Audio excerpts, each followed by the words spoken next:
ரசனாவே special தான். இன்றைக்கி வந்து பார்த்திங்கன்னா லெமன் ரசம் எப்படி பண்ணலாம் அப்படிங்கிறத பார்க்கலாம். புளியே தேவையில்லை, வெறும் லெமன் வச்சு நம்ம ரசம் பண்ண போகிறோம். ரொம்ப ஹெல்த்தி டிஷ். அதாவது வந்து பார்த்திங்கன்னா ரசம், அதாவது லெமன் ரசம் யாராலையும் கண்டுபிடிக்கவே முடியாது. நார்மல் ரசம் மாதிரி தான் இருக்கும், ஆனால் லெமன் ரசம். புளிக்கு பதில் நம்ம லெமன் சேர்த்த போகிறோம். வாங்க எப்படி பண்ணலாங்கிறது பார்க்கலாம். மிக்ஸி ஜார் எடுத்தாச்சு. ஜீரகம், மிளகு, கொஞ்சம் மஞ்சத்தூள், பெருங்காயம், பூண்டு வந்து பார்த்திங்கன்னா நான் மெயினாக தோல் உடைக்க மாட்டேன் ரசத்துக்கு, அப்படியே போடுவேன். அப்போ இன்னும் கொஞ்சம் நல்லாயிருக்கும். லெமனை பிழிஞ்சிக்கலாம். லெமனை ஸ்க்வீஸ் பண்ணியாச்சு, ஃபில்ட்ரு பண்ணிக்கலாம். அப்புறமேட்டு மிளகு, ஜீரகம், பூண்டு, மஞ்சத்தூள், பெருங்காயத்தூள் எல்லாம் அரைச்சி வச்சாச்சு. நான் சின்னதாக இருக்கிறதுனால 3 லெமன் எடுத்துக்கிட்டேன். நல்லா ஜூஸியாக இருந்தால் 1 லெமன் 1.5 லெமனே போதும். அதாவது ஒரு நேரத்துக்கு அளவாக நம்ம வாட்டர் எவ்வளோ வேணுமோ ஆட் பண்ணிக்கலாம். வாட்டர் ஆட் பண்ணியாச்சு. பாருங்க, ஃபில்ட்ரு பண்ணியாச்சு. கடாய் வச்சாச்சு. கடாயில் எண்ணெய் ஊற்றியாச்சு.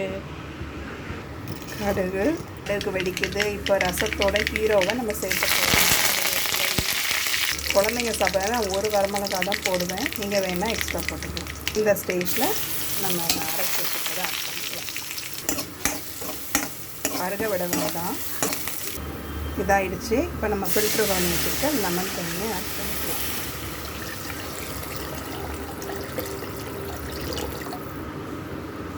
தக்காளியும் கிடையாது, புளியும் கிடையாது, வெறும் லெமன் தான். ஆல்ரெடி பெருங்காயத்தூள் எல்லாமே சேர்த்தாச்சு, மஞ்சத்தூள் எல்லாமே. நீ நம்ம ரசத்துக்கு தேவையான உப்பு மட்டும் ஆட் பண்ணிக்கலாம். உங்களுக்கே தெரியும், ரசத்தை கொதிக்க வைக்கக்கூடாது, சிம்லேயே வச்சு நுர கூடணுன்னு இறக்கிற வேண்டியதுதான். அதே ஸ்டைல் தான். இறக்கும்போது நம்ம ஹீரோயின் கொத்தமல்லி தலையை ஆட் பண்ணிக்கலாம்.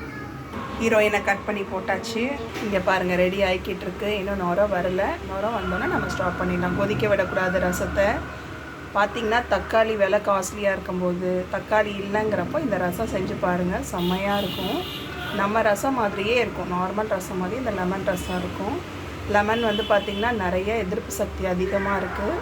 அதனால் கண்டிப்பாக வந்து பார்த்திங்கன்னா ஒரு 10 days ஒன்ஸ் அதாவது நீங்கள் நார்மல் ரசம் செய்கிறது டெய்லி இருந்தாலும் இது ஒரு நாள் செஞ்சு பாருங்கள், நல்லாயிருக்கும். லைட்டாக நுர கூட்டிகிட்டு வருது. இந்த டைமில் நம்ம எங்கேயும் நவுந்துடக்கூடாது, இல்லைன்னா டக்குன்னு கொதிச்சிடும். பாருங்கள், நுர கூடிடுச்சு. நம்ம ஆஃப் பண்ணியாச்சு. லெமன் ரசம் ரெடி. குயிக்காக, சிம்பிளாக, ஃபாஸ்ட்டாக செஞ்சிடலாம். நீங்களும் ட்ரை பண்ணி பாருங்கள் ஃப்ரெண்ட்ஸ். தேங்க்யூ, பாய்.